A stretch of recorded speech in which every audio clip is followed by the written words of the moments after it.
Racing isn't easy, but experiencing it is. iRacing puts you in the driver's seat with the industry's leading sim racing game. Drive on laser scan replicas of the greatest racing circuits from around the world.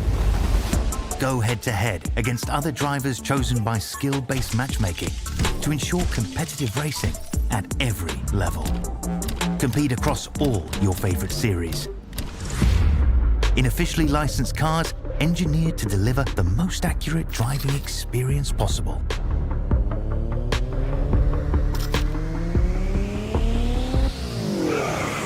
Join a race or host your own with players from across the globe. Race against the computer or in a league with friends. Feel the thrill behind the wheel. Visit iRacing.com.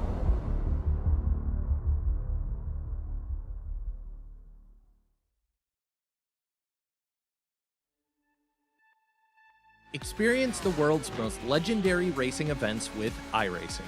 iRacing special events allow any member to compete in full-length multiplayer races based on some of the biggest events in motorsports all year round. Compete in virtual endurance races, such as the Daytona 24, Spa 24, and the Nürburgring 24 Hours. Take on some of the toughest races on the NASCAR schedule, such as the Daytona 500. We have events from disciplines all across the racing world, from the Indianapolis 500 to the Chili Bowl, from the Bathurst 1000 to the Crandon Championship. Our endurance special events utilize iRacing's team feature, where members can sign up and race together on their own team, swapping drivers throughout the race. Other events utilize iRacing Super Sessions, where you're not only racing against those on track, but against every driver taking part. And as every race progresses, watch and feel the track change with progressive time of day, dynamic weather and rain, and dynamic track debris and surface changes. Take on your favorite discipline or try a brand new racing challenge with our biggest races of the year, the iRacing Special Events. Learn more at iRacing.com/special-events.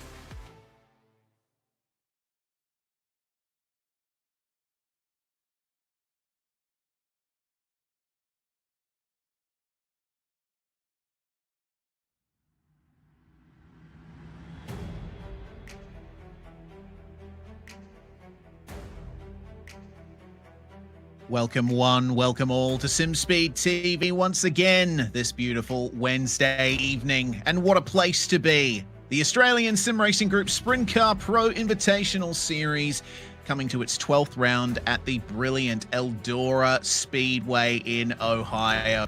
What a fantastic venue. One of the first dirt tracks to be added to iRacing in the initial roster when dirt was initially added.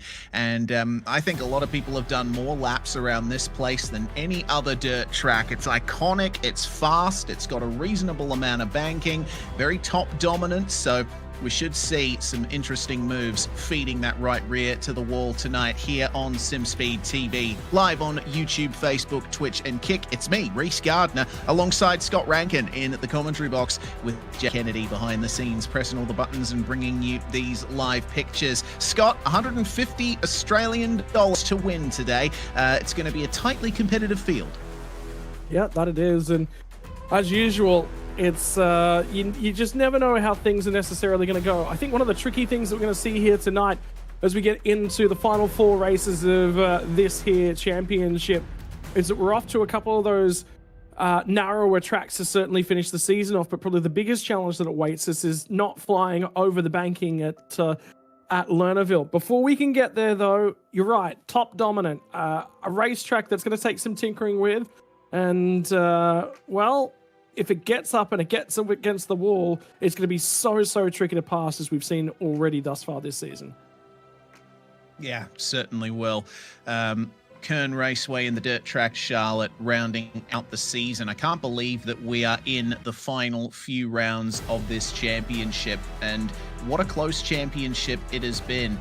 In the standings, the top three positions have been held down by Tanner Pettit Racing, But Clayton Davies, not having the best run of results in the last few rounds, has allowed Tim Ryan to catch back up to him.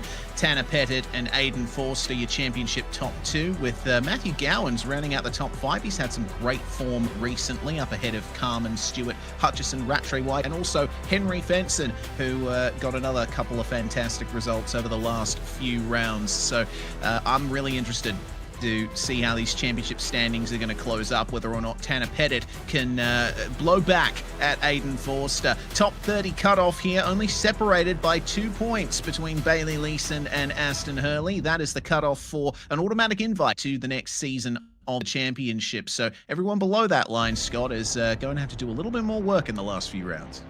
Yeah, that they certainly do. Gary Redcliffe has had a couple of moments of qualifying and progress through to the feature has been quite easy to him. And on those occasions, it's really, really important you lock in and bank a big Brett to point. He's done that on a couple of occasions. Brady Baldwin will be missing out on tonight, taking administrative duties yet again. It's putting a real strain on his points total, and for the first time in a long time, might find his way having to run through the qualifying series gauntlet. And I can already tell you, I've actually already been messaged and chatting to a couple of drivers. There's actually some interest in this series again, starting to rebuild and regrow. I know Cameron Dance is lining up. He was actually disappointed that he didn't even know the qualifiers were on this year, so he'll be back next year. There's already banter starting to go on about qualifying for next year.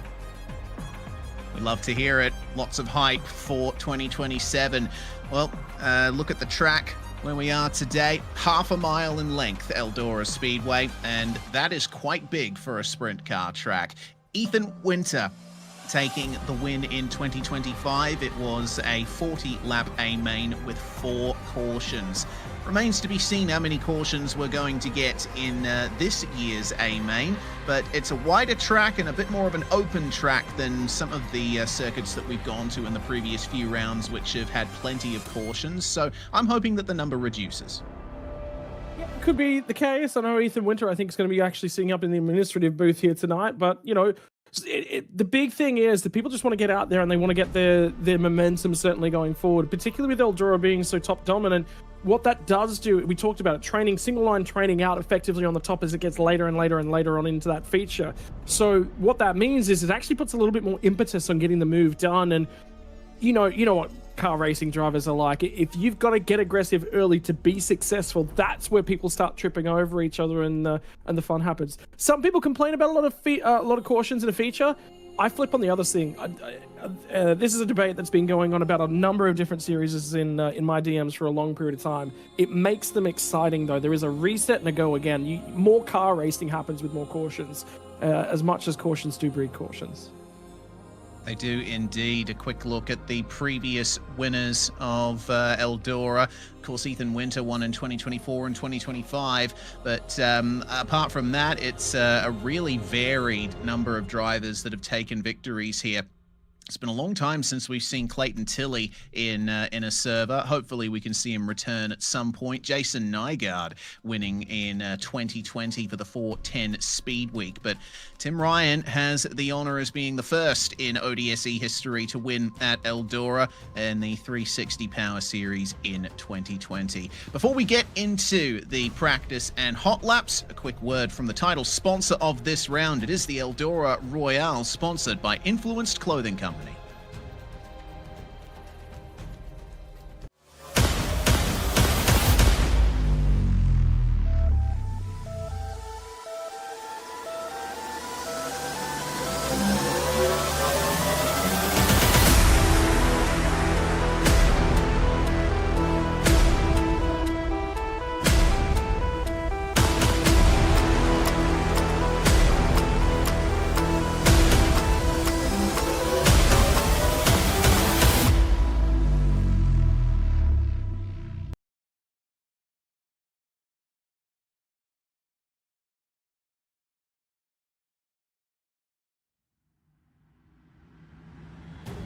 A big thanks to Influenced Clothing Company for sponsoring this round and providing the prize money for today's feature results. It's 150 Australian dollars that the winner will take home today, $100 for second place and $75 for third. It's going to be a hotly contested podium. Find Influenced Clothing Co. on Facebook and give them your support. They've certainly given us a lot of support here for the ASRG Sprintcar Pro Invitational.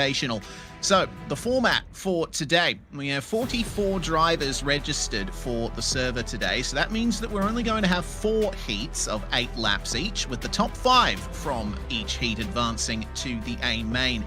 C main are 12 laps, B main are 15 laps. We're going through the usual rigmarole there. Top 4 from the C main get into the B main, and if you manage to finish in the top 4 of the B main, you get your spots at the back of the A main grid.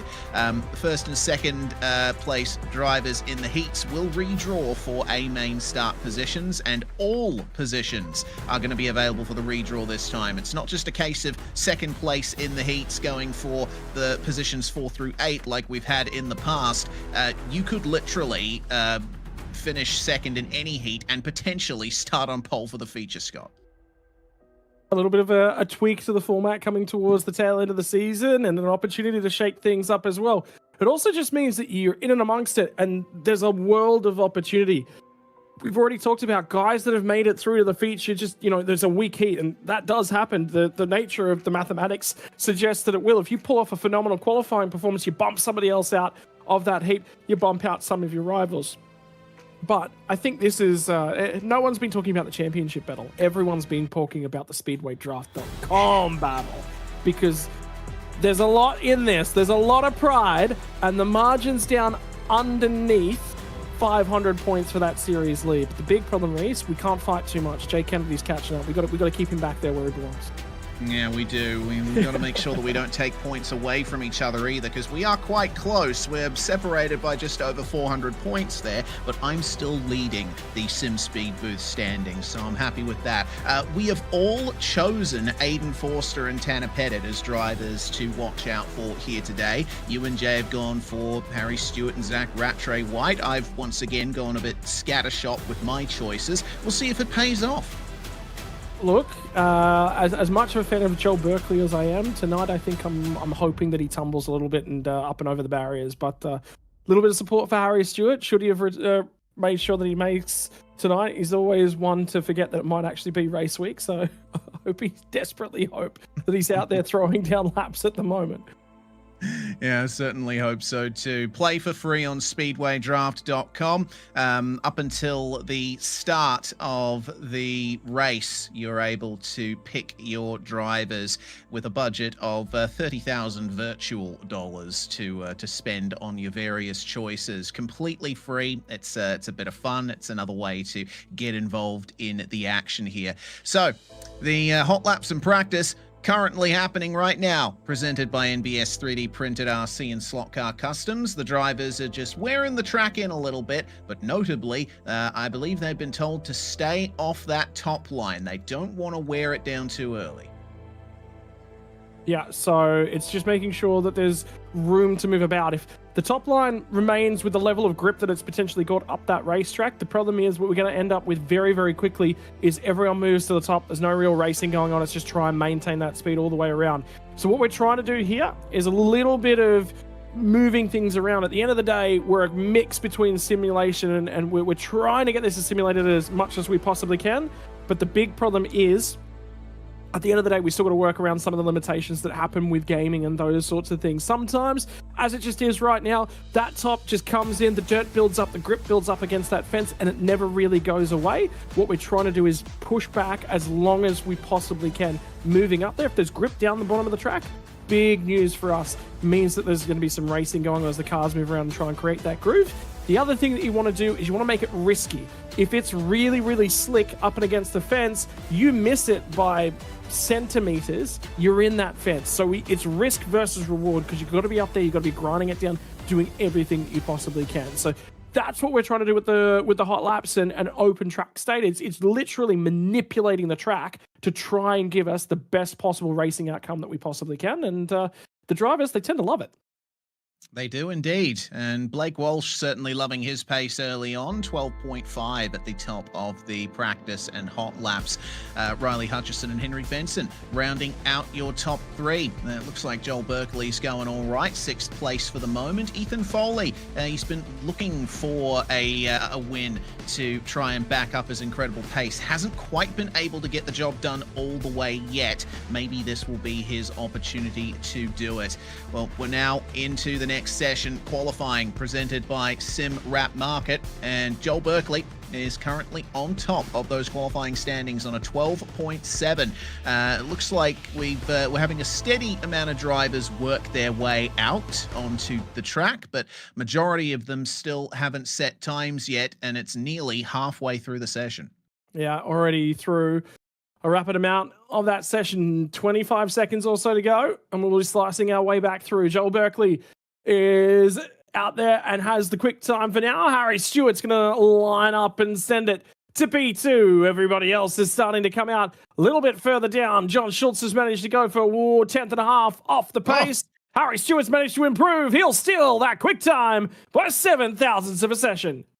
Very close indeed between Harry Stewart and Joel Berkeley. Nash Granger putting in a 12.8 there, and I'm sure he'll be happy with that performance. That's very close indeed to the top.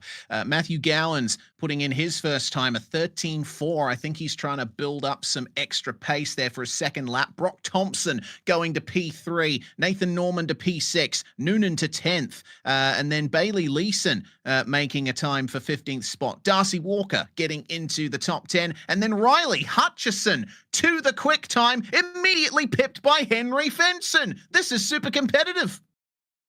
Yeah, it is. And have a look. There's just about nothing in it. There's another driver's going to come surging through. It's Darcy Walker. Craig Dunn to P2. Rattray White's going to slot into P5. Here we go. Now there's going to be a few drivers starting to carry on with their times as we get late in their session. Minute and 10 seconds remaining. Rattray White went for the second lap. Did manage to improve. New quick time. It's going to be a 5.90. Is anyone else going to be able to throw down a 5? Well, if anyone can do it, it's this guy, Tim Ryan, in the number 98. 4th place in the championship, wanting to try and grab another feature win before the end of the season. 12.7 for his initial lap here. He's running a bit higher than Rattray White did in the corners. There's a lot of grip down low, and it looks like Tim's cutting really low in turns 3 and 4. Bit of a slide there. I think he caught the wall, the inside wall, and so that second lap is not going to count. Tim Ryan outside the top 10 as Kelly Carman gets the new quick time. 0.03 of a second faster than Zach Rattray White, but the Tanner Pettit Racing boys have come out to play. Aiden Forster trying his best to keep it out of the wall there, and Tanner Pettit going for 14th place. I think Aiden Forster, too much contact there. He hasn't actually set a time. Aiden Forster, yeah, he's down. I didn't see it, so I was looking for laps coming through from Lachlan Mead. As well, it was down towards the tail end of the field. He's going to qualify 35th. The session has 5 seconds left in it. I think there's no one left to set a time. Ladies and gentlemen, your starting grid, or at least the end of your qualifying. This will set the heats to kick us off. Yep, Kelly Carman gets the quick time. What a fantastic performance there from the number 33. Zach Rattray White, Baxter Truchet, Matthew Stables, Darcy Walker, your top 5. A good day for Trout Racing Team, Eclipse Sim Sports, and Iridium Sim Sports as well. Craig Dunn keeping up with that excellent performance. He's going to be P6 in the session. Gavin Chatham, who was our hard charger from the last round, 8th fastest time. Well, that's going to be organised into our heat starting grids, and Heat 1 is ready to go. Kelly Carman and Darcy Walker being your front row for the first of our heats presented by Mono Creative. Starting in the second row of the grid, we'll find our way through to P3, Henry Fenson. Paul Bryan going to be starting alongside him on the second row. Row number 3, Brock Thompson, going to start alongside Nash Granger. It's going to be an interesting matchup there. We've obviously got loads of talent in this field, including Casey Hamilton and Matthew Gowans, who round out 7th and 8th.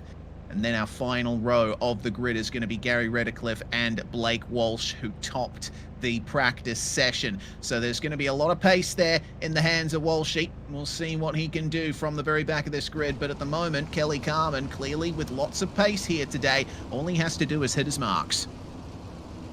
Make sure that he gets out there, drives a nice clean opening lap, and starts to peel away. As soon as they start fighting in behind him, this is a big, big moment. I'm actually keeping my eyes on Blake Walsh. Like you said, I jumped in and checked the practice session that happened before this one. He also topped that timing sheet. So I think he'd definitely be a little bit disappointed with himself. He's ruined both of his qualifying laps. It means there's work to do, but at the same time, Walsh, he knows he's not in with the championship this year. He knows he's missed a whole bunch of races. The other side of the coin could be thing. At the end of the day, we're out here for fun, and it's got to have some fun to it. Sometimes a last to first challenge comes with just a little bit more fun. Does indeed. Well, the fun is about to begin. They're in the start zone now, and Kelly Carmen puts the power down. We start the first of our heats here at Eldora. It's a good jump from Carmen.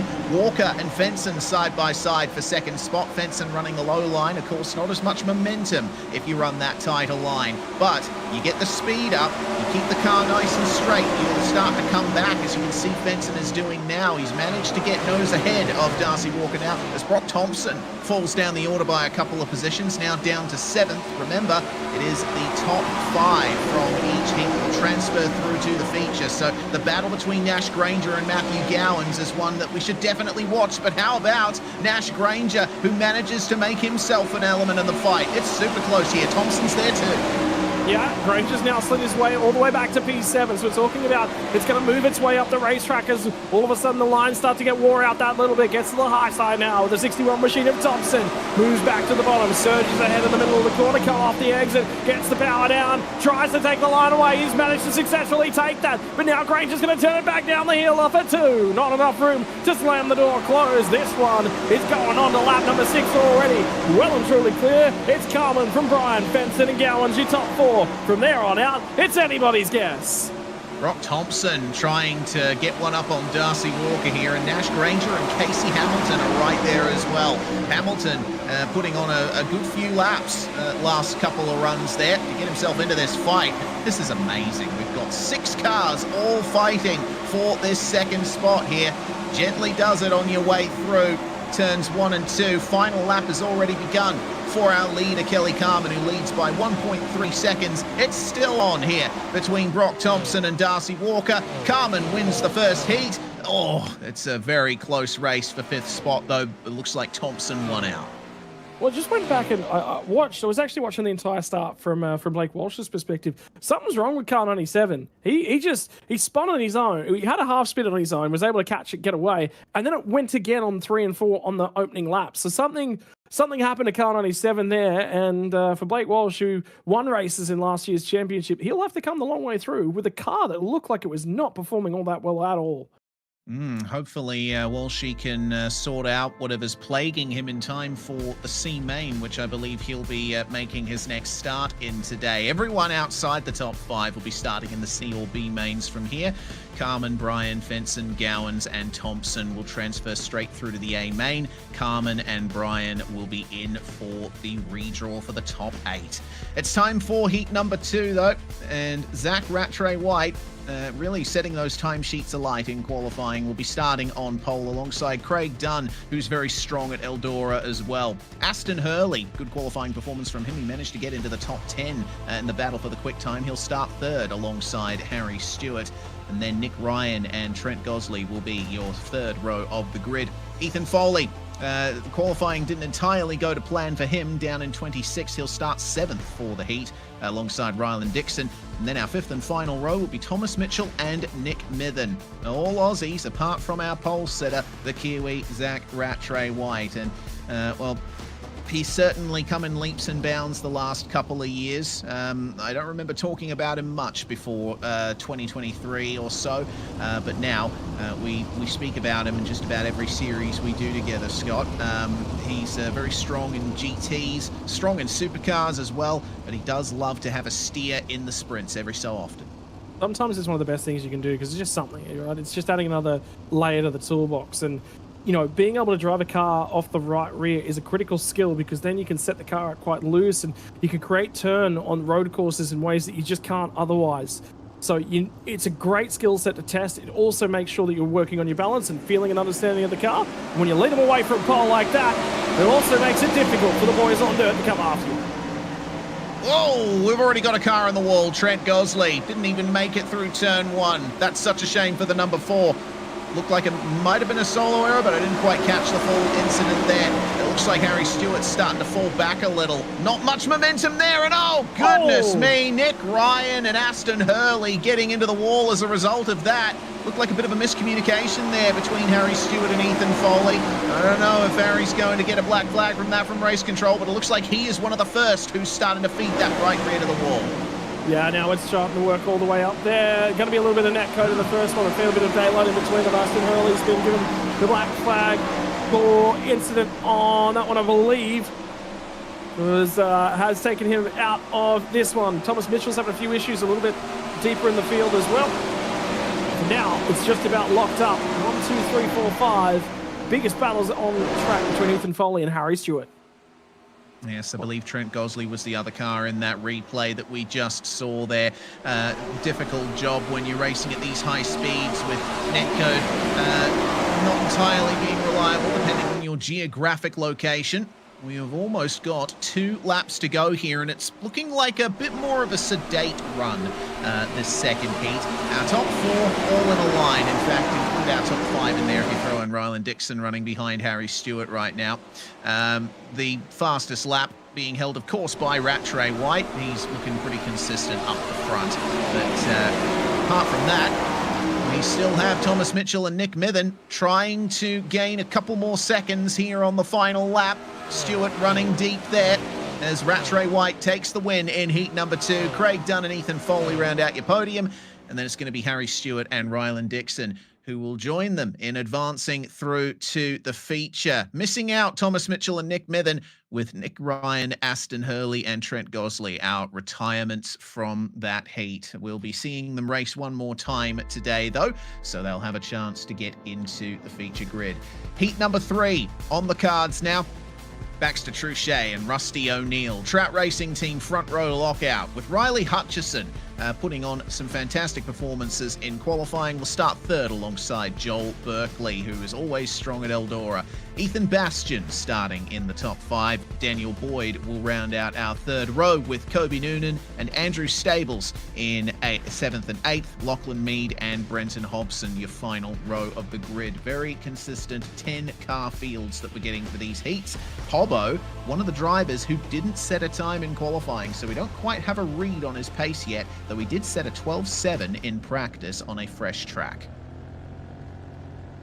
Yeah, so something going wrong for Hobbo, and don't forget as well, he's also, Rattray White's had the biggest weekend, Hobbo's had one of the second biggest weekends, and mate, the tricky thing to navigate is one of your best mates and teammates is also the head admin here on the series, but for Brenton Hobson, he had to sit back across the weekend and watch Brady Baldwin perform his best attempted 3-point turn at the Dipper. Let's just say Brady does not receive points for style, does not receive points for accuracy, and to be perfectly honest, I'd be terrified if I was driving around in a car on the streets that had Brady Baldwin behind the wheel after watching that attempt. I think he might be a bit too used to going sideways. Of course, the Logitech G V8 Pro Invitational Series racing their Bathurst 1000 over the weekend, and it was a fun time for all. But we're going to keep our focus here on the sprint cars for now. Truchet and O'Neill, they'll be trying their best to stay out of each other's way, I'd imagine, but we'll have to wait and see how it works out here as Truchet brings us to the green flag. Rusty O'Neill didn't quite respond as quickly as he'd like, and that means Riley Hutchison slide jobs past him and up into the wall for Berkeley. Big crash. Daniel Boyd involved. So is Rusty O'Neill. Absolute chaos on lap 1. Boyd just cannot get a little bit of luck. So many cars up over and into it. In that one, Berkeley slid all the way back. He's not going to, there's no way that he's in a chance to qualify. I think, in fact, he's already dropped back in the pit lane for car number 9. So, tricky way to start the night. Truchet's got comfort, and again, it's just that ability. These Trout Racing guys, they've gotten out there and they've gotten after it after the teams changes and everything that suffered in the middle of the year. Again, I cannot believe that I'm saying, you know, you normally see guys walk away from a big name team like that and they suffer as a result. No, it's motivated them like you wouldn't believe. Bastian's having a cracking end of the second half of the year. Really found himself through the middle of it. And Andrew Stables at the moment on the bottom, trying to pick his way up and cut all the way on through. Keep an eye on Riley Hutchison as well. He's been up and in the barriers. Remember how I was talking about risk versus reward? He is taking all of the risk. He certainly is. I've been keeping an eye on Hutchison myself, and I'm surprised he hasn't ridden up the wall yet. Here is that battle for 4th and 5th as Andrew Stables doesn't get a very good run down low. Not much speed down there at the moment, but he's still trying his best to make that low line work.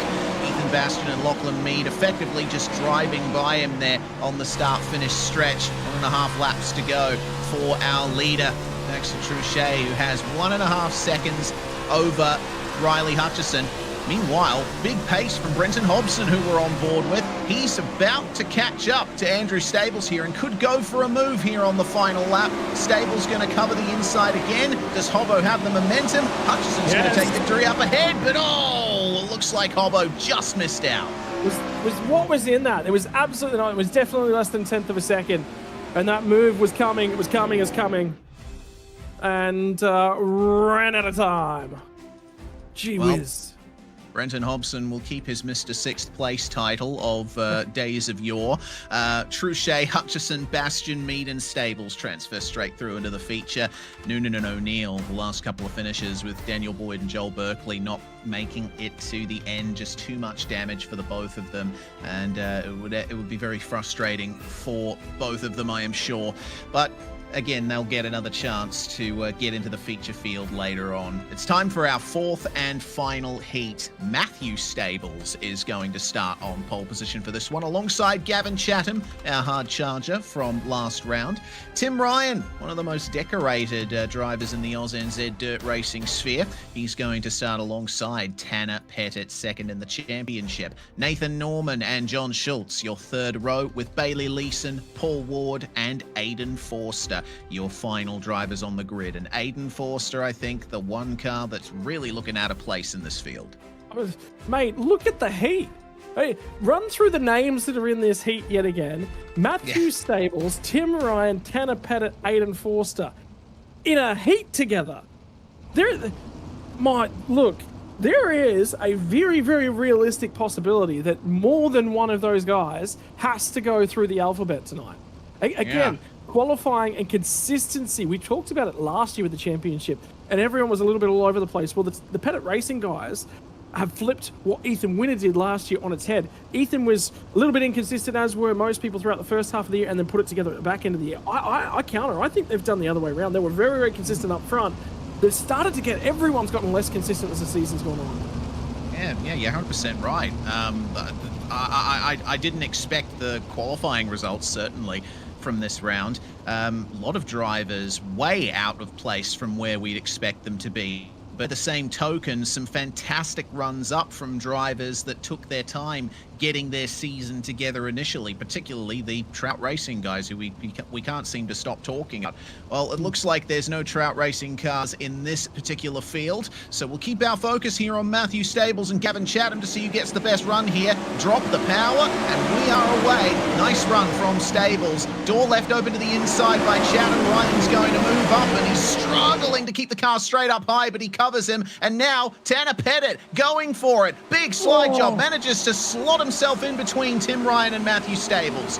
Tim Ryan, contacts. It's Aidan Forster got into it. Nathan Norman and Aidan Forster are done. So Forster's going to have to come a long way through. There's another car up and over. I think it was Tanner Pettit. Tanner Pettit's done. He's gone cartwheeling down the track. So the two Pettit Racing drivers are going to have to come through for the back end of things and work together. Yeah, Forster's car's bent. He has still got a wing on the thing, but it's bent for now. In the meantime, 5 spots remain for qualification. Paul Ward's starting to track them all down. Forster's doing everything he possibly can, but the car's not tracking straight. He has got a bent machine and he's got to try and do something with it.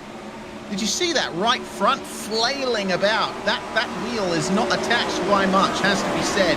Well, all Aidan Forster can do from this point is hope that there's a couple more retirements and he can move into the top 5, but there's only 3 laps left in this heat.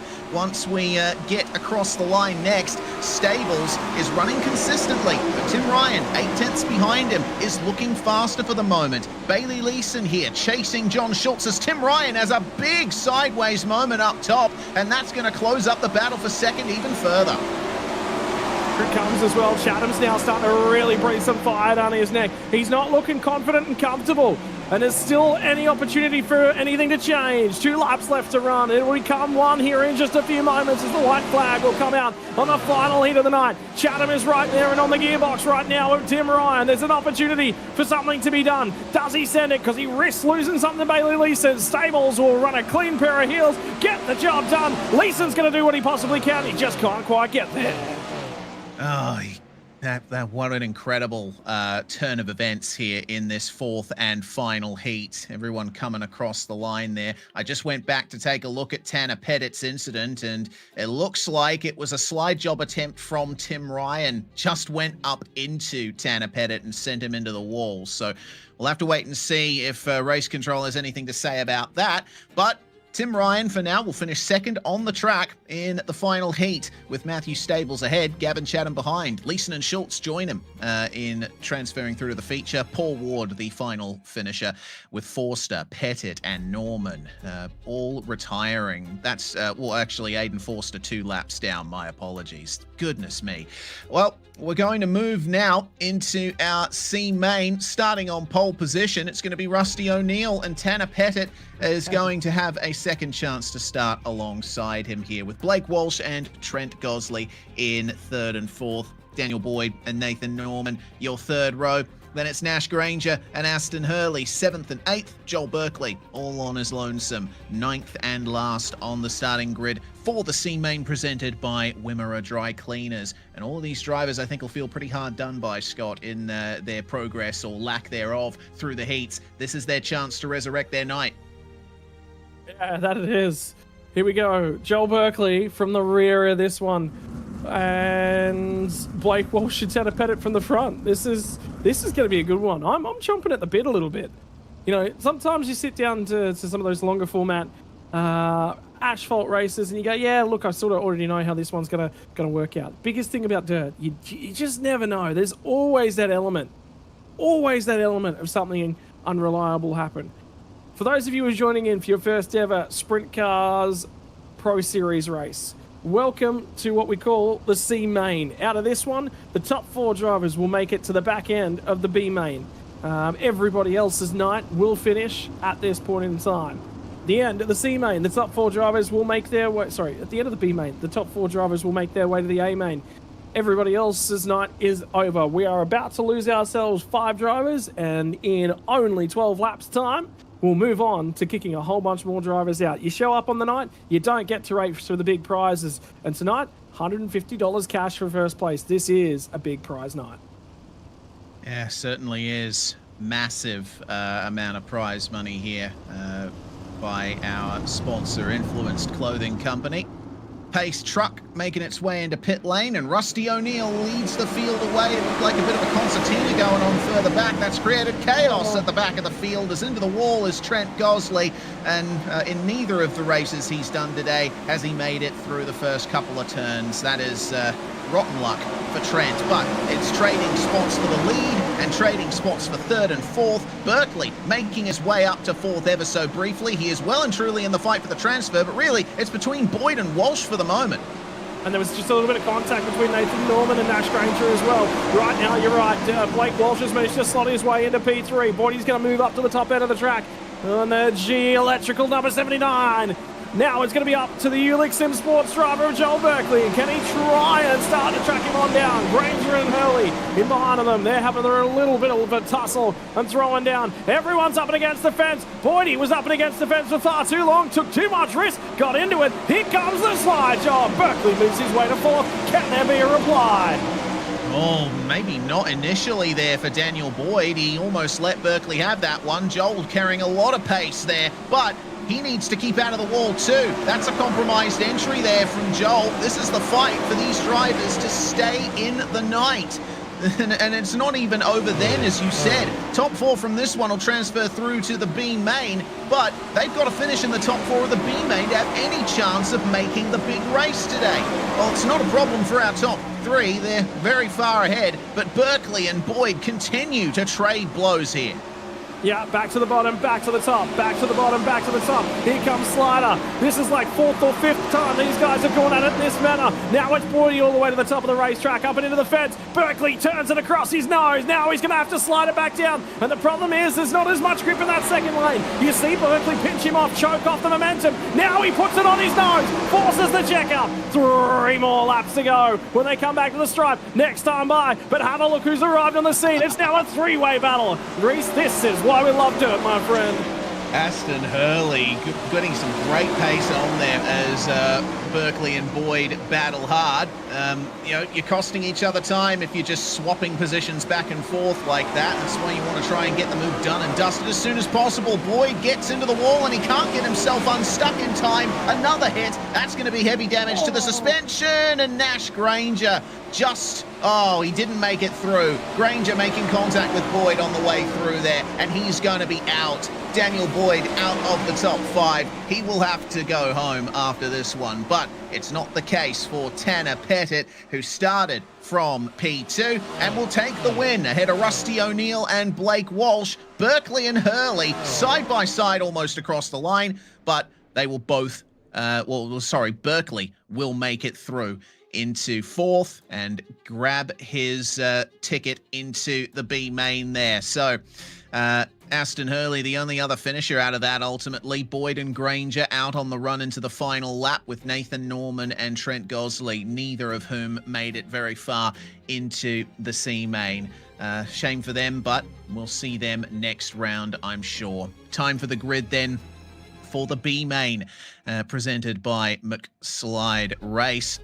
Darcy Walker on pole alongside Thomas Mitchell. Brenton Hobson starting P3. He only just missed out on getting into the feature full stop, but Paul Ward's going to give him quite the race in order to stay in that top 4. Casey Hamilton starts out of 5th alongside Nick Mithen. Then we have Kobe Noonan and Aiden Forster. One of 2 big question marks in this field. Gary Redcliffe and Nick Ryan starting 9th and 10th. And then the other big question marks, Tanner Pettit from the win of the C main, starting 11th alongside Rusty O'Neill, and then Blake Walsh and Joel Berkeley from the back. What can we expect from them? They're going to throw down. They've got nothing to lose. Yeah. So Joel Berkeley, I kind of like it when he drives from the back because he just drives like a man possessed. I mean, the biggest thing is when you're down the back here, it doesn't matter, right? You're already on your way out. So you got, you know, risk versus reward. Well, there's no risk. There is no risk. The guys up at the front, they've got to drive a clean race. Because if they get into anything, but at the same time, you've got to try and stretch your margin. Like, that's what it's all about. A slide job, to those of you watching along at home, is, yes, it is about making an overtake, but it's also about checking the momentum up. If you throw a slide job at somebody, they have to lift. You get up on their nose, they have to run an unoptimal line to check it up. That slowly drags you back from the cars ahead and into the clutches of the guys behind. So you want to get clean, you want to get clear, and you want to set your own laps, because when you're on your own, you can just run the best line the whole time about it. You can start to try and disappear off. That's your best defense. So it's risk versus reward. If you're in 3rd spot and a guy sends it underneath you to try and take that one away, well, you only go back to 4th. You're actually better off single filing out if you're thinking big picture.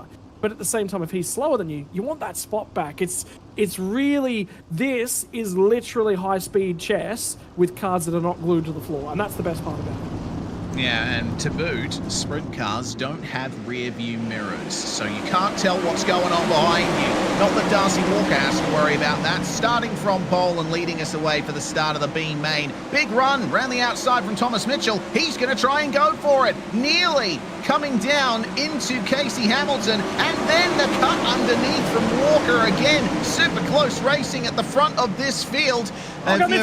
Oh dear, oh my goodness, 4 wide for a couple of moments, and then Noonan gets into the wall. He's going to be sent to the back there. It looks like Gary Redcliffe falling to the back as well. Rusty O'Neill has retired, so his night's going to be over. Meanwhile, that number 20, that is Aiden Forster, trying to work his way up into that top 4, and he's not far away from it, but neither is Berkeley and Walsh.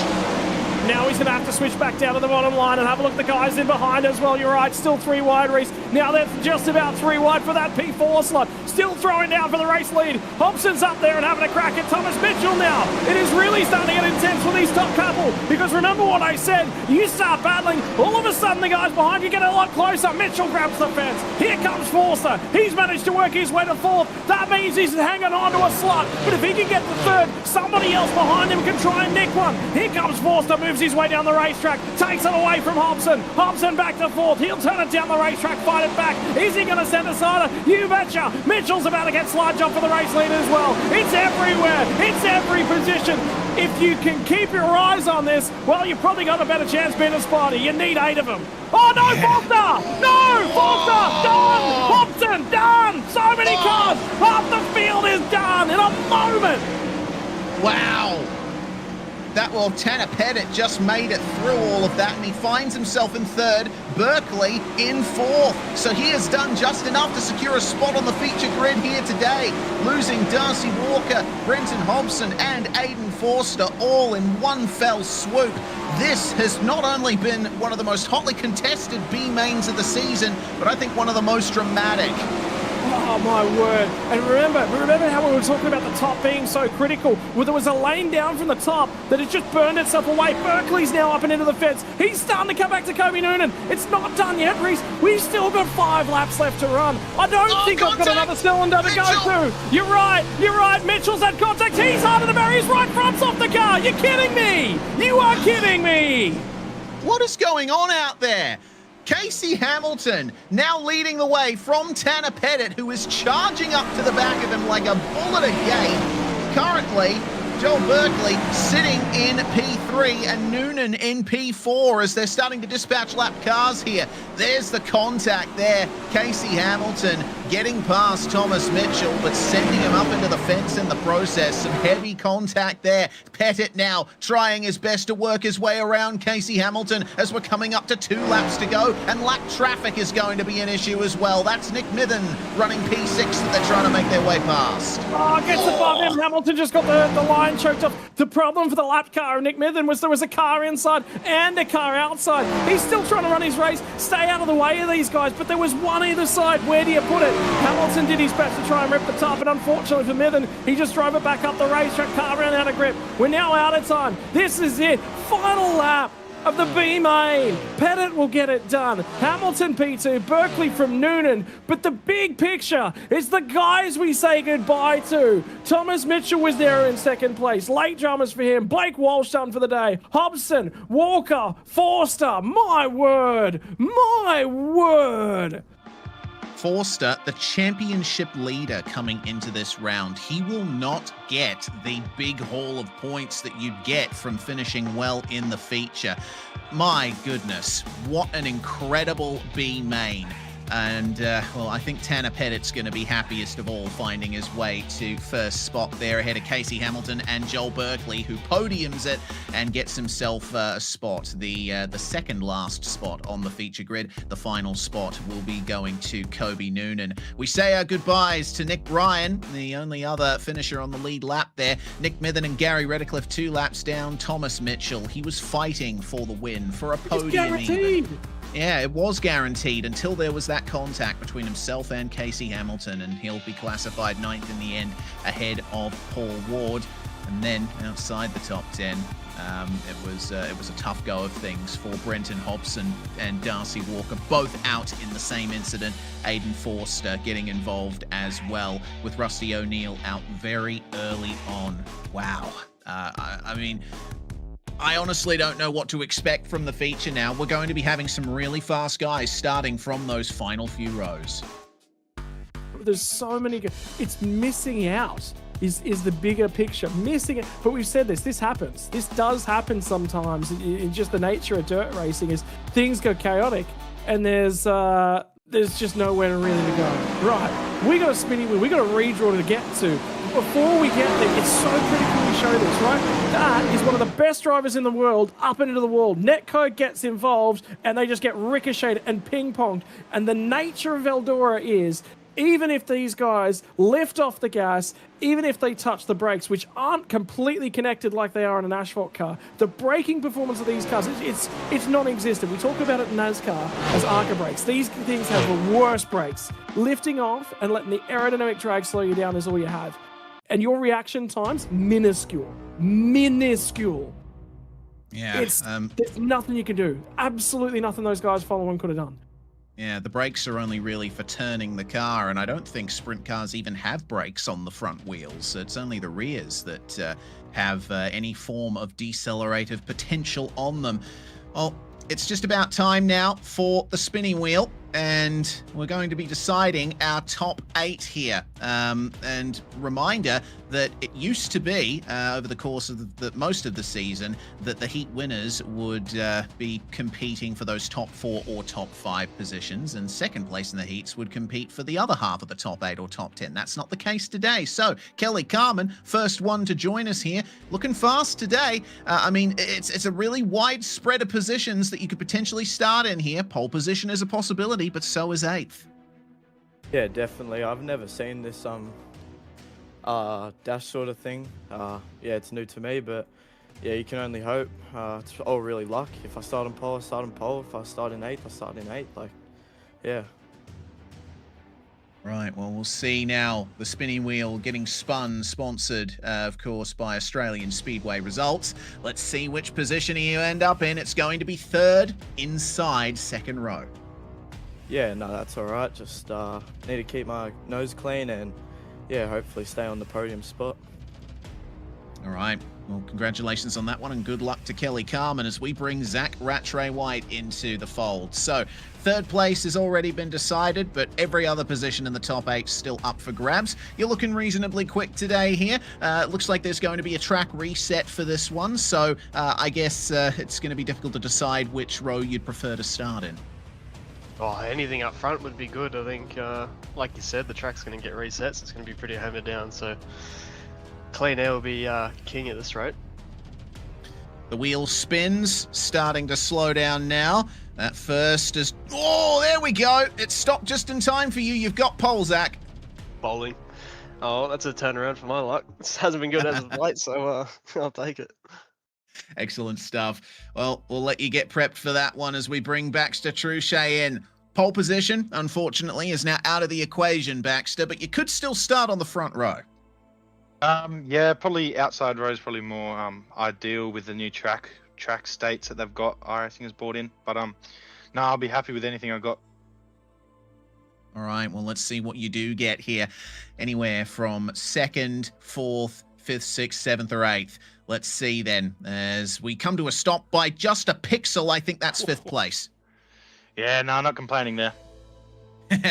Definitely. Yeah, starting on the inside row, so should be able to get a good run off the initial start. Matthew Stables, next driver to join us here. I tell you what, Matthew, that inside line is filling up very quickly. I think statistically, you're more likely to start on the outside here. Do you think that's a good thing? No, not for me, especially since I'm a gutter rat and I do love rolling my bottom around these big tracks, but I will take all we can get. We obviously had a good run with the quali and then the heat race as well. Finally got a first heat race win with ODSC, or ASRG Sprintcar Pro Series now. So pretty stoked about that. Well, looks like you're going to be starting 4th out of that one. The wheel just falling in the right spot for that. So best of luck from there. Yeah, I mean, oh, bloody hell, bit of a surprise to find out I was 1 to 8 and not 1 to 4 and 5 to 8 today. You know what, there's a bit of spiciness, I don't mind that. Just a quick thank you to all the boys at Iridium, Sharp Apparel, Concat. Brilliant stuff. Thanks very much for joining us, Matthew Stables. We'll bring Paul Bryan into the fold now. There's only one spot remaining on the inside line here, but the front row is still up for grabs. Oh, I'll take that. Indeed. We'll see where the wheel spins to here. That 2nd place segment, very noticeable. And I think, just missing out on it. 7th place for you. Oh, backwards. Thanks, boys.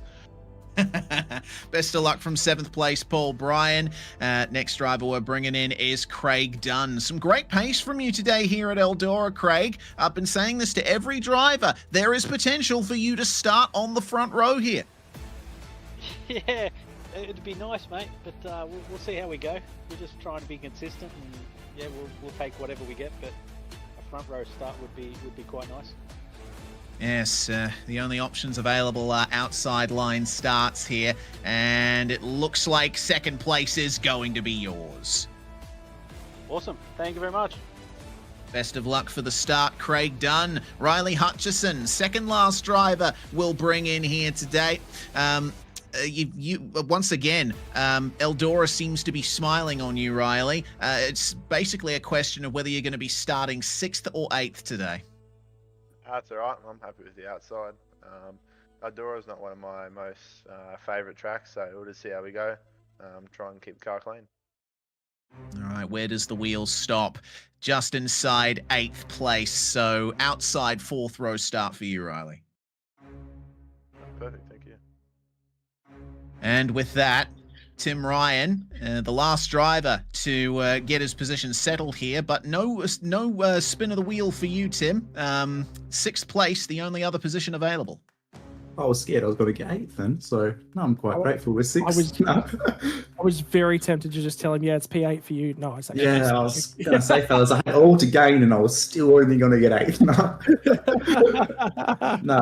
Thanks. We'll see how the race is. But, glad to see Brady reset the track. It's a bit tough at the moment with the way the tracks are wearing, so this should make it pretty interesting. Indeed it should. Congratulations on getting into that top 8, Tim Ryan, and best of luck in the feature. Cheers, boys. All right. That is your A-main starting order. Zach Rattray-White on pole alongside Craig Dunn. And, you know, certainly looking like a more and more mixed up top half of the field every single round here, Scott. We've had our usual suspects mostly at the front of the field over the first half of the season. But like you said earlier, it just feels like there's an element of chaos and randomness that's been thrown into the mix in these final few rounds. Yeah, and it's continuing to go that way. You know, we've only got 3 rounds left after this one, and there's a lot of opportunity, but there's a few things, like we said, track state, I think, and Tim just alluded to it. We actually ended up having a pretty long conversation with Brady tonight before we actually went live. We're talking about a few different bits and pieces, and look, I've got to be honest with you, and Zach alluded to it as well. He's had a little bit of rotten luck with bugs and things in the system of late. He had a bug with a setup change and some asphalt racing across the weekend that really cost him a lot of time, and not really all that much you can do.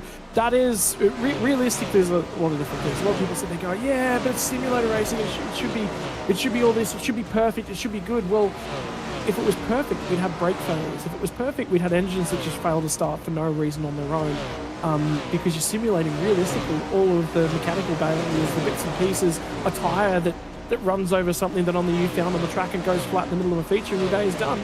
We don't have that because it's really, there's not a lot of good reason for a lot of that code in, but what we do have is bugs and unique ways that things develop that can only develop in the platform that we're on, following the physical rules that the platform is running on. Like Tim said, the tracks are basically developing towards the top side, and all this grip just keeps building up against the outside wall, and what it trends towards for these guys at the moment is they've got to be against that wall. They've got to be against the wall because that's where all the grip is. And again, the risk is being up at the top. Is it such a thin margin of ripping it and in it? So yeah, tricky. It is how tracks are developing on iRacing, so you just got to adapt to those conditions. And I don't really like it this way. Yeah, but it's going to swing some balance. Sometimes, you know. I'm personally, I love on anytime there's a track that's outside dominant. Oh man, I can move around, I can make moves, I can do that sort of stuff where a track that develops really well. That's my strength, that's my bread and butter. So, you know, it's one of those things that comes and goes. You're better at bits and pieces, and you're a bit worse than others. So you just got to take it in, you just got to be a part of it, and, you know, make sure that realistically the complaints are lodged with the correct department. If you don't like the way the things are racing and there is a bug or there is something that's not developing all that well, lodge it with the right people. And that's the thing I did to Zach the other day, and you know, I really wanted to capture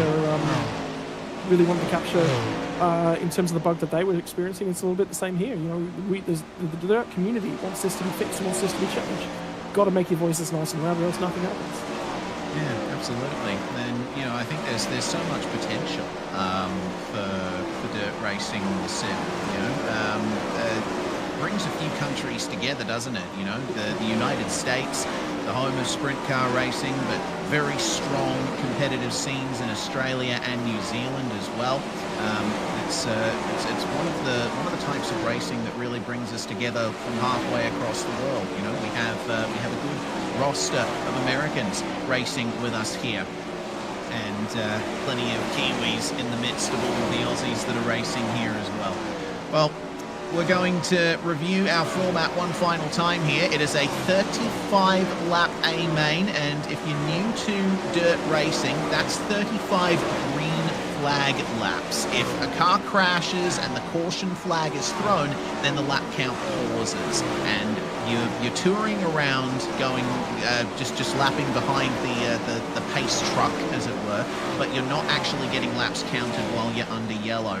That will factor in to how much fuel the drivers put into the cars. They want to try and run as light as possible, and if it goes green all the way, great. You don't need as much fuel as you thought you did. But if you underfuel it and you spend a lot of time lapping under caution, you could be in danger of running out of fuel. So keep an eye out for that.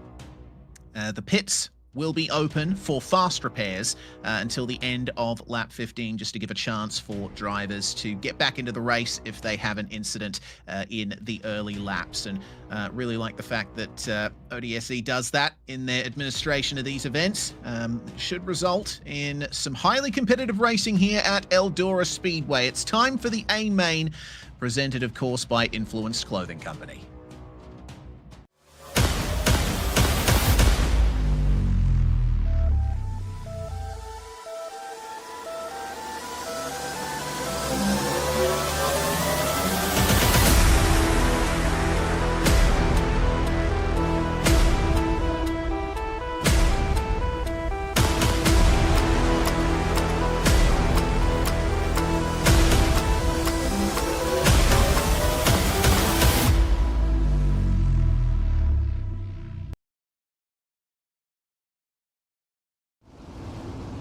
Thank you very much to Influenced Clothing Company for sponsoring this 12th round, the Eldora Royale of the ASRG Sprintcar Pro Invitational Series. Rattray White on pole alongside Craig Dunn, Kelly Carman and Matthew Stables, your second row, with Baxter Truchet and Tim Ryan on row number 3. Paul Bryan and Riley Hutchison, 7th and 8th. Henry Fenson and Ethan Foley rounding out the top 10. Highly competitive one indeed. Outside of the 10, we get back to Ethan Bastian, Gavin Chatham, Matthew Gowans and Harry Stewart from row number 7, Mead from Leeson on row number 8, Brock Thompson and Rylan Dixon from the 9th row of the field, Andrew Stables and John Schultz will round out the 20. Final 4 positions making their way through from the B main. Tanner Pettit, Casey Hamilton, Joel Berkeley and Kobe Noonan, all very quick drivers and all looking to fight their way up through the field here in these opening laps, but it's going to be super tight with 24 cars trying to share the high-speed, high-banked, high-stakes of Eldora Speedway. Into the start zone, Zach Rattray White brings us home to the green flag, and away we go for the A-main at Eldora. Great start from Kelly Carman, dispatching Craig Dunn already, and drivers starting down low, trying to work their way up. Contact sending Tim Ryan up into the fence. Yeah, big night for him. And by the way, he was the only driver in the first 6 rows that's ever won a race before. Yellow flag is finally going to come out. 2 cars slow down on the front straightaway. They're trying to get themselves rolling. Ryan is still here. John Schultz is the other one. They're going to try and get in the pit lane to burn their fast repairs because those cars are both bent up beyond belief. But that was such a big stat. The top 6 rows, 12 drivers. Tim Ryan was the only one that's ever won a race before. We were talking about this is the most mixed up we've felt the field has ever been. That's the stat that backs that information up. Yeah, frankly crazy. Well, it was 3 wide contact there. The 34 of Baxter Truchet getting up into Tim Ryan, and Tim just couldn't get himself unstuck from the wall. That did do a number on his front right suspension, and he gets a chance to repair that. John Schultz using his front wing in contact with Rylan Dixon, and the other driver involved on the inside was Casey Hamilton. So Schultz was hard done by that one. 3 wide contact and a little bit of net code as well. Not the ideal way to start things off. Really no. So we're going to try and get this sorted and get back. Just keeping half an eye on. I did just see, I think it was Tanner Pettit come down the racetrack, and I don't know whether or not it was letting Tim Ryan know that he was a little bit frustrated with him, but there was definitely a drive-by, a Buzz the Tower style moment. More a Buzz the Tower style moment with Tim Ryan. So there's definitely some emotion in those two boys. I'm wondering why that's the case, because I didn't think Tanner Pettit really had anything to do with what happened to Tim Ryan, but we'll leave that for now, as Matthew Staples gets a bit sideways there on the restart. And, yeah, chaos further back. Henry Fenton and Brock Thompson to the back.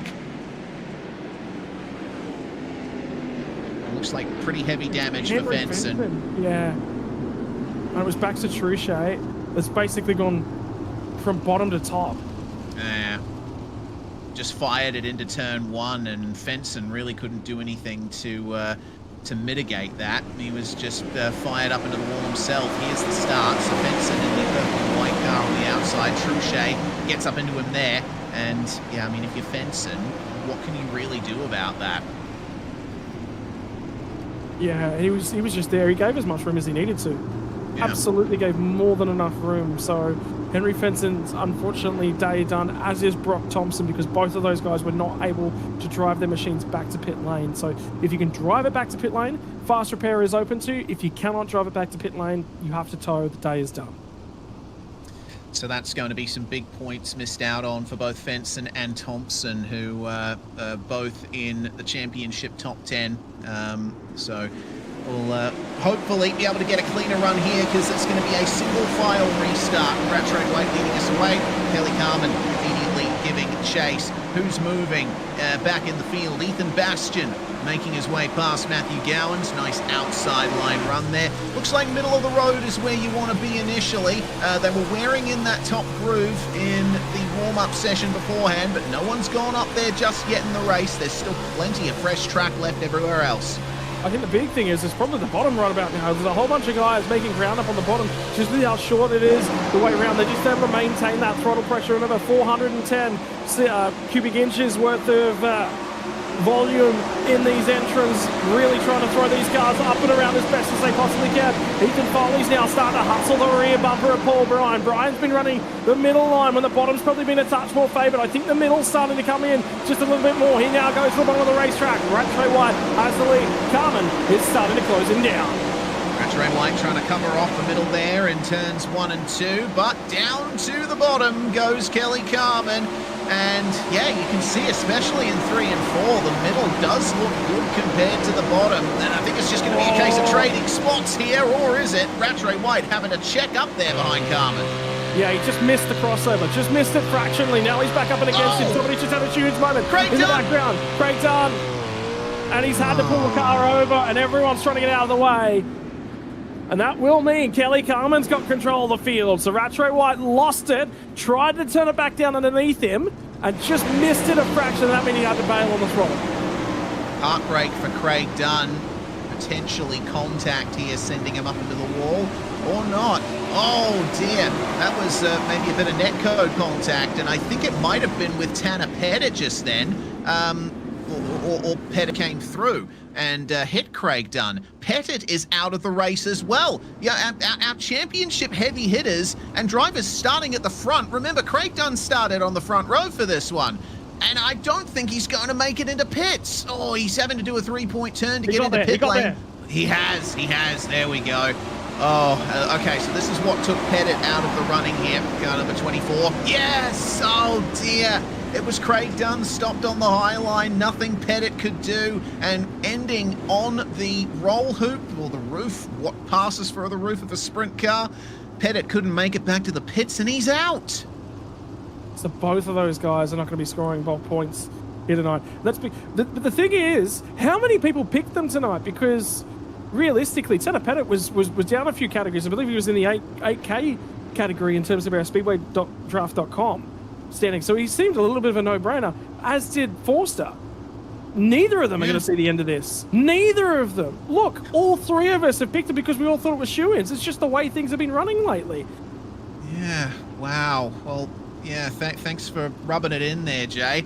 It looks like, though, Scott, you and Jay may get some good points out of this one if Zach Rattray White can hold on to his second spot or even come back at Kelly Carmen for the win. I mean, it's a lot of racetrack to go as we're going to fire back off in turn 4 once again. But it was also about making sure that you picked off all the positions up and down that field as well. There's a lot of shuffling starting to go on in the middle of the pack at the moment. Stewart's made his way all the way up to 7th. Now have a look at them throwing down at each other, bottom to top. And it's trying to keep the momentum up. You can see the lane. It's just starting to move its way all the way up to the top. Ethan Foley's going to shake off some strong contention just in behind him at the moment. Stewart's just about getting there as well. The 54 machine is starting to wind its way up, looking for a slot to slot in, and Ethan Bastian did manage to pick off Matthew Stables. He was looking for Chatham as well, and that door just slammed itself shut. Yeah, Stables looking markedly unstable through the turns at the moment. Potentially some issues with the aero balance of the car. Eldora being so fast, it's one of those circuits where you got to try to wind the wing back for a bit of extra downforce on the rear and keep that rear end stable. Cautions back out again. It looks like Matthew Gowans, Matthew Stables and Bailey Leeson are falling down the order. There's been some kind of coming together there. This one's come out just before the lap 15 marker. So this will be the last time you can burn a fast repair. Gowans will get it, Stables will get it, and I believe Leeson's got drive as well, so they're all going to make it back to pit lane. Indeed. Well, it looks like it was the run through 1 and 2. Matthew Stables again, the rear end just got away from him as he was right up in front of Leeson and Gowans, who had nowhere to go and no time to react. That's the point where the caution came out, and well, at the very least, Stables and Leeson have made it into pit lane. It looks like Gowans has as well, so that's a bit of a lucky escape for them. Again, only one more lap within the window for pitting here. So very fortunate that they've been able to get fresh cars on and find their way back out onto the racetrack, albeit in the last 3 running positions. We have lost 3 drivers from the race here: Tanner Pettit, Henry Fenson, and Brock Thompson. And, well, it really is anyone's game up the front, isn't it? Ethan Foley making up some great momentum, starting from 10th and up to 4th now. So I think Ethan Foley's going to be one to watch out for on this green flag period. Yeah, also Harry Stewart 14th to 6th, so he's in a really good spot as well, starting to make his way through the field. Just having a little bit further back, Casey Hamilton 22nd to 12th as well, has also made up bulk positions. I think he's actually the hard charger to this point of the night. Looks like it. 13 positions gained as the green flag flies once again. Zach Rattray White not getting the getaway that he wanted. Paul Bryan immediately on him as we move into the back stretch here. Ethan Foley on the back of Rattray White and Bryan here as Zach does the slider and puts his way back into second place. Oh, that was mighty close there as Ethan Foley gets to the bottom. The fast repair window is closed. If you crash too hard from this point on, you are done. And Foley really making it work there. Oh, too wide with Rattray White, almost getting into the wall there. And Riley Hutchison now gets involved too. Throw Gavin Chatham and Ethan Bastian in there as well. It's all on for second. Yeah, it's all on for a whole bunch of spots inside of that top 5 as well. Stewart's made his way through to P5 now. He's going to start tracking on down towards Paul Bryan. The grip is starting to go away from a couple lanes again. The mistake up and against the fence. Now Bryan's not really going to have that window of an opening down underneath him. Chatham's starting to close back in on Ethan Bastian. Slide from bottom to top. Casey Hamilton moves his way in a PA. Up 14 positions now. Change for the second place. Ethan Foley getting the right rear into the wall, and it seems he can't get unstuck, but he straightens it up nicely and stays with Rattray White. Kelly Carmen is running away with this race right now. The gap for the lead is 3 seconds, and it's all on for these podium spots as cutting way underneath is Harry Stewart. Gets up into the slick though. No momentum on the exit. He's going to try again at 1 and 2. Yeah, comes up, and now he's going to have less momentum when he gets to the top of 2, which means he should be able to be turned back down and dry. Found all of a sudden Rattray White starting to come back at him just a little bit. Track starting to go away from just about everyone. It's on, and I tell you right now, Kelly Carmen is trying to disappear. He is trying to get completely and utterly out of here. He wants this to go green for another 13 more laps. Here comes Chatterbull, Slender Slider. He'll get his way through on Ethan Bastion and pick a spot off. Now it's all to play for up and amongst these top 5. Zach Rattray White starting to slide back down through the order, and the guys ahead of him are certainly trying to make headway. Everyone's single file now, and now it's time. It's going to rely on a mistake from the field. Oh, certainly is. Tim Ryan has been languishing in those lower spots for some time, hasn't been able to work his way back forward. Caution's back out again. Matthew Gowans and Lachlan Mead coming together. Yeah, and it'll be the end of the day, unfortunately, for the number 8. Car 16 didn't get away from the crime any better. Looks like it is still relatively straight, but it's not necessarily the straightest thing you've ever seen on the platform. Turns it down, gets a door from the bottom. Rylan Dixon. He got the left rear on that one, though, Lachlan Mead. So left rear, he might be okay. Yeah, potentially. It did look a little bit net-cody from where I was sitting. There was a bit of space between the cars. Here's the moment of contact, but no, actually, from our producer Jay's perspective, left front of the number 16 makes contact with the right rear of Rylan Dixon initially. Well, not ideal, but it appears that he's managed to stay rolling. So hopefully he'll be able to get to the finish from here. These sprint cars can certainly take a beating. That they can. Here we go, back to green flag racing once more. It's going to be about 12 to go. Should be coming back to 11 to go as we go green flag right about now, and all the way back up to the pointy end. Kelly Carmen, all of a sudden, he's had everyone rope him back in. So all of a sudden, that margin that he had, the comfort level that he had, the cruise control he was on, all of a sudden it's been eaten up. And Foley's got to turn the speed right now. Could this be finally the night that car number 14 breaks the drought? You've been sensing it's been coming, and 2026 is tonight. And round 12 at Eldora, the night. Trout Racing Team 1 and 2, and the slider is put on, but cutting back underneath is Kelly Carmen. Foley getting up into the wall, losing momentum. Harry Stewart and Paul Bryan will be right on the back of him once again as Gavin Chatham has found the fence and falls outside the top 10. Looks like very heavy damage to the front right there. That might be day done for the American in the 099. Harry Stewart keeping third place for now, but Paul Bryan trying to catch him back up here. Paul has done very well at Eldora here today. We are in the final 7 laps of the race, and it is on again between the Trout Racing teammates Ethan Foley, back up the inside of Carmen, just in time for some lap traffic to come into it. Stewart's going to try and get past Carmen now. Yeah, slots into the bottom, goes bottom to top. He's forced to check up. He has broken the momentum, and he got very, very lucky that he didn't end both of their nights. Now he's going to try and pinch them to the middle of the corner. Stewart. Now he gets the outside barrier. Couple of bad decisions basically in a row for Harry Stewart. He tried to pinch the momentum off to the middle of the corner. That gave him nothing to work with as he slid back up the racetrack. Now he's lost momentum. Here comes Rattray White back through. He's going to get all the way back up to the top. Slider of reply. Rattray White will turn it down the hill, but can't find the drive. Great battle between these two here. Oh, you can see how much Rattray White is struggling there up on the slick. He gets into the wall again. He's going to fall. Yep, he's round.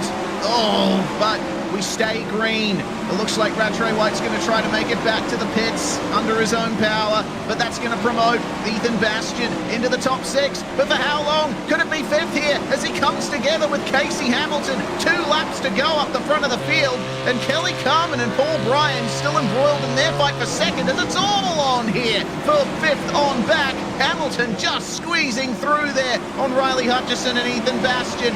Then now the white flag is out. Ethan Foley in front by 1.5 seconds. He's waited so long for a chance at victory. Paul Bryan and Kelly Carmen cannot catch him up the front as they enter turn 3. Ethan Foley finally breaks his victory duck in the ASRG Sprintcar Pro Invitational Series. Paul Bryan passes Kelly Carmen for 2nd. My word, a whole bunch of drivers that have waited a long, long time get to throw it down from Eldora. It was tricky tonight. You had to move all over the racetrack, but you also had to try and hang on to some track position early. He moves his way to the top. He rips the fence. He takes risk at moments tonight. I can tell you, Foley had risk. He had risk. He challenged it. He got into the fence race, but he kept the thing pointing in the right direction. And now you're going to see him celebrate. Who cares about the front wing? Who cares if the thing ends up on all four wheels? Because Ethan Foley is a 2026 Sprint Car Invitational race winner. Yeah, it took him a few attempts to do it, but he's finally done it, and $150 cold hard cash is his. It's going to be $100 going Paul Bryan's way, and $75 to Kelly Carmen. Thanks once again to Influence Clothing Company, title sponsor of this round. Behind them, Harry Stewart fending off Casey Hamilton. And then Riley Hutchison making it back into the top 6 after some difficulties early on. Good run from Ethan Bastian as well, starting outside the top 10, grabbing 7th for his troubles. Tim Ryan making it back up to 8th in the end. And Joel Berkeley from some of the final rows of the grid, up 14 places to get 9th. But he is not the hard charger. That's Hamilton, who's gained 17 spots to round out the top 5. What a drive there. Kobe Noonan rounds out your top 10. But just look at the list of names that is just not there and amongst it. Baxter Truchet is going to be out here and amongst the second round of 10. It's going to be John Schultz who gets P11. He thought he was out of the race very, very early on. Ryan Dixon also ending up with some damage to 52. Bailey Leeson inside a 13 spot. Craig Dunn was in the podium spots for a long period of time at the start. Andrew Stables will move his way to 15th. Matthew Stables will recover to finish the first car 1 lap down from Lachlan Mead. Baxter Truchet, Matthew Gowans, 4 cars finishing 1 lap down. Zach Rattray White done 4 from home. How many laps did car 17 lead or sit on the podium tonight? It just ran away from him. Yeah, such a shame, as well as for our other Americans in the field, Gavin Chatham and Tanner Pettit. Chatham was running all right, but ultimately Eldora got him as well. Pettit collecting Craig Dunn after his crash, and that was the end of the night for the number 24, Henry Fenson and Brock Thompson out in the first couple of laps. Another 2 drivers who we were expecting to do especially well here today. Well, very good A-main indeed. Won finally by Ethan Foley, who joins us in the commentary box now. Congratulations, Ethan. You've broken your victory duck. Thank you for that. How was it in this field with the track evolving like it was? It looked very slick up the top late on. Looked like you were just holding onto it by the skin of your teeth. Yeah, it was challenging at the start, to be honest, just trying to find where would be quicker. And then starting on the bottom on that restart there, it made me fall back a tiny bit and realize that the top was a fair bit quicker than the bottom. Well, you managed to hold on to the pace and come away with the win. It must feel good to finally finish on top after the previous couple of attempts went wrong. Yeah, most definitely. Lincoln wasn't fun, February wasn't fun, but other than that, this season's been pretty good. Yes, some consistent results otherwise. So it's time for that push into the last few rounds. And we go to Lernerville, of course, for the next one. No top fence around most of that track. So it's going to be a challenge to keep it on the brown stuff. Yeah, most definitely. I've done a little bit of practice there, and I've kind of realized that the top isn't for me there, as there isn't a wall. I can't really bounce off it. So I guess a little bit more practice trying to run the cushion and seeing if we can hold it on the top. Well, wish you the best of luck with that, Ethan. And also sending you our congratulations. $150 cash is going to be in your bank account at some point thanks to that victory. Is there anyone you want to thank for getting it done? Yeah, I'd just like to thank all the boys in Discord, PHR, my team, AVR Designs, TRT, and just all you boys for putting this on. Ethan Foley, finally a race winner here in 2026. Congratulations again, mate. We'll see you next week. Thank you. We'll do it. As we will bring in our second place finisher, Scott Rankin has got Paul Bryan. Paul, mate, long time between drinks here in the number 42 machine. Man Up Sim Racing, you guys would be over the moon with this result, mate. It's just been lurking and lurking and lurking. Luck's not necessarily going your way. Finally put it all together here from Eldora tonight.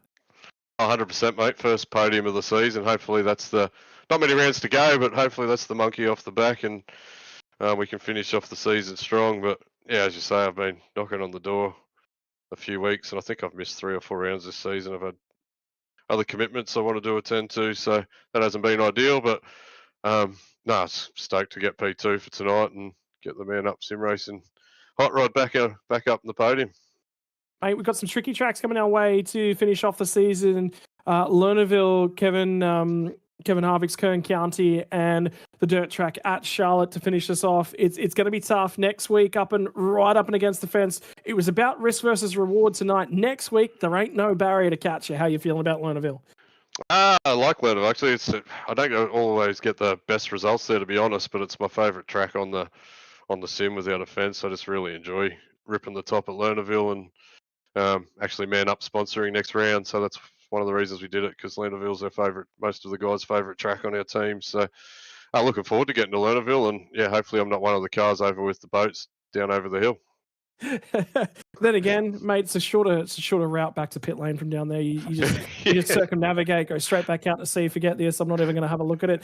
Season 2026 has been going relatively okay. Starting to feel a little bit more comfort and confidence toward the back end. The big thing is it's just chaotic at the moment. There's guys left, right, and center that should be in the points. They're not putting it home. So just having a clean race in these features. Look at the proofs in the pudding, really. 100%, and it's such a competitive league, mate. You had guys like Forster and Tanner Petit to the mix, and unfortunately Ethan Winter's not here this season. But yeah, you had blokes like that to it, and that just raises the bar of the whole series. So getting a podium's pretty hard to come by at the moment, and yeah, you take them when you can get them, mate. Finally, who would you like to thank again getting it done for car number 42, Paul Bryan and Man Up Sim Racing?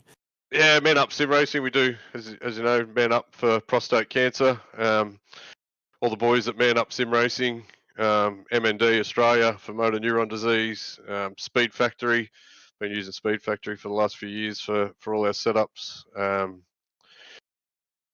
Velerix, Aston Hurley's built an app called Velerix, which just helps you if you've got an issue with the car. You can choose whether you're loose on entry or tight on exit, and it'll tell you what to change in the setup to help fix the car. So that app's been great, and you guys are putting on the broadcast and ODSE for what is it called now, the Invitational Pro Series, for putting on the league, mate, and hopefully it's not the last time we're up here this season.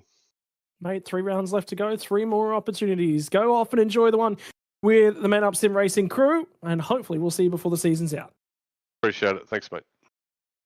Great stuff Finally, from... Oh, go sorry, ahead, Scott, go on. After you, sir. No, after you. Kelly Carmen is going to be the last driver to join us here in the comms box. And, starting from pole position, Kelly, it was all to play for there. Still finishing third in the end in what turned out to be quite a tough race. Yeah, definitely. Just made too much mistakes towards the end of the night. But, quali, set a banker. That's really what I needed. In the heat, just paced myself. Start of the race, just wanted to get to the front as fast as I could. About mid-race, I had a pretty big gap, actually. I was pretty happy with that, but then a late race caution came in, and I'd say that's what kind of ruined my race. But nothing to hang my head over. P3 is still pretty good, and first podium of the season. And a bunch of points coming Trout Racing Team's way. You guys obviously coming together in the mid-season, and it turns out you guys make quite a competitive group. How does it feel? Yeah, definitely. I'd say all of us are definitely top contenders in the sprint cars, but it's just a good group of people, and it's good to be on the podium. Congrats to Ethan on the win. He was really quick. And Paul, and Yeah, excellent stuff today. Well, Lernerville next week, and then Kevin Harvick's Kern Raceway and the dirt track at Charlotte to round off the season. Out of those 3 tracks, which ones do you think you're going to be strongest at? Definitely Lernerville. I actually really like that track. Not as much as Eldora. I've probably put 100,000 laps here. But yeah, I like Lernerville a lot. But yeah, one mistake running the top, and yeah, you're over. Well, hopefully you're not one of the drivers going over that berm, Kelly. Congratulations again. Anyone you want to thank before we let you go? Yeah, definitely. I'd just like to thank Trout Racing Team for all the support they give me. Far Engineering, yeah, their sets are hooked. I'd really go check them out. Corner Speed Performance, yeah, used for putting on the race, and all the boys in the Discord for supporting me and everything. Riley, Ethan, Jaden, all of them. Yeah, used for putting on the stream, and yeah. Fantastic stuff. Congratulations, Kelly. We'll see you in next round. Yeah, definitely. Thank you. And that's going to conclude our interview portion of the day. And, well, that's before the final points were tallied for Speedway Draft. Good news for you, Scott. You got P1 for the whole week, and you've taken the SimSpeed booth lead. Oh, no way. My word, you've had a rocker. Absolute shocker here tonight, Reese. Yeah, Get a little bit lucky, though. That's the thing. Look, to be honest, that week was the toughest out of all of them to pick. That one, genuinely, I mean, I think I've been doing a really, really good job probably over the last sort of 4 or 5 rounds or so. That one tonight, that's pure luck. I'm not going to take any credit for that one because, I mean, you take a little bit of a pick, you move up, you move down, but I think there's quite a few weeks for a lot of different people. It wouldn't surprise me if I've shuffled quite a number of ways up the standings just off the back of putting a 2K round in this week. But hey, mate, first time I've won something this season. Hell yeah, let's go. Feels good. Now you know what it's like to be me. Well, we're going to look forward to the next few races in the Australian Sim Racing Group sphere. Of course, Porsche Pro Invitational Series is going to be going to Phillip Island next Wednesday. The week after that, it's going to be the V8 Pro Invitational at the Bend, and then we go to Lernerville. Quick preview of what's coming up here. 9th of September, we're going on a longer break than we have in the past for this series. 2 weeks off, but it's, I think, a break that a lot of the drivers will be relishing here. Some extra time to test over those very dangerous banks at Lernerville. Yeah, it will be tough. It will be tricky. And again, some of the traits that we were just talking about being a little bit frustrated with here at Eldora tonight, and that grip building up right up against the fence. Well, there's no banking really to what's happening, I think, with a lot of that dirt's building up against the fence. Well, for a lot of the track here at Lernerville, there's not really going to be that opportunity. He'll just get flung up and over and get caught and maybe down somewhere out the other side. There is going to be a car that goes over that banking at some point the next time we're out here. But before we get there, mate, Porsche Cups at Phillip Island. I'm actually feeling ready for that one. I'm looking forward to having a good time. That will be a tricky one. I think it's probably going to be one of the trickiest races of the season. Yeah, indeed. The Porsche Cup car is a difficult one to drive at the best of times, and around the high speeds of Phillip Island, it's going to require a lot of weight management from the drivers. It's a lovely track, Phillip Island. You know, it was the first Australian track to be added to iRacing all the way back in 2010. But one of the more recent Australian additions, the Bend, playing host to the Logitech G V8 Pro Invitational Series on the 2nd of September. That's the week before next round of the sprint cars at Lernerville at Shell V-Power Motorsport Park. Another fantastic circuit here, Scott, one that suits multiple kinds of car and provides good racing on pretty much every one of its layouts. And I think we're actually on the west layout for this round as well. So again, a little bit of a discussion with the drivers going, you know, what can we do to really put this one together and have some fun with it, change it up, electing to run the west layout just because it creates a few more overtaking opportunities, and some of the other layouts gets quite single file because of the technicality of the racetrack. The cars are basically so grip limited for so long, there's just no opportunity to generate that overtake. So this will change things up, give us a little bit of an opportunity to run in a little bit of different format, and quite critically, 2 rounds left before we get into the finals. This one is critical in terms of point scenarios. Certainly is. There's Phillip Island backing onto the Tasman Sea. Going to be some cold sea breezes coming in for those Porsches. You'll be able to catch that from 7:45 p.m. By the way, I just went digging through. I was looking at how are the points getting put together. with the Speedway Draft results. The win in terms of the Speedway Draft points was by a single point this week. I believe I beat Zachary Trey White by a single point. Yeah, he didn't pick himself, so he did everything he possibly could to take my points results.